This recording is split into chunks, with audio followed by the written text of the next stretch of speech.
আমরা প্রবাসীরা যারা আবিয়াতে বিয়ে করি নেই, একটা জিনিস খেয়াল করলে দেখবেন যে আমরা কিন্তু ঘন ঘন দেশে যাই না। এর কিন্তু একটা কারণ আছে ভাই। এই কারণ মনে করেন যে আমগো আবিয়াতে প্রবাসী মনোমনি আছে। এই কারণ শুনলে মনে করেন যে ভাই আপনি খারানের টাইম পাইবেন না, বইয়ে মুইতে দিবেন।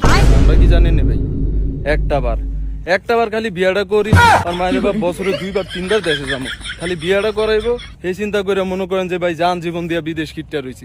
নাইলে আমি কবে দেশে জায়গা ভাই, বিদেশ আমার কেউ বান্ধে রাখতে পারলো না। বিয়া করাইবো এই চিন্তা করে মনে করেন যে ভাই বিদেশ কিটটা হইরা রয়েছি। আমি তো ভাই বিদেশে যে আসলে না, আমার তো আসল উদ্দেশ্য হইলো ভাই বিয়া করা। আর আমার আব্বাই আমারে যা খেলা দেইতেছে ভাই, আমারে বিয়া করবে এই দুর্বলতার সুযোগ নিয়ে আমারে বছরের পর বছর বিদেশ করাইতেছে। একটা বার খালি বিয়াটা কইরা লই আব্বাও, ভাই খেলাটা আমি আপনারে দেয়ামু আব্বা।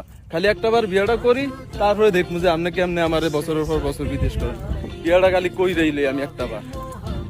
আমগো তো ভাই আসল উদ্দেশ্য বিয়া করা, বিদেশ তো ভাই না আমরা একটা বার খালি বিয়াটা কইরা লই।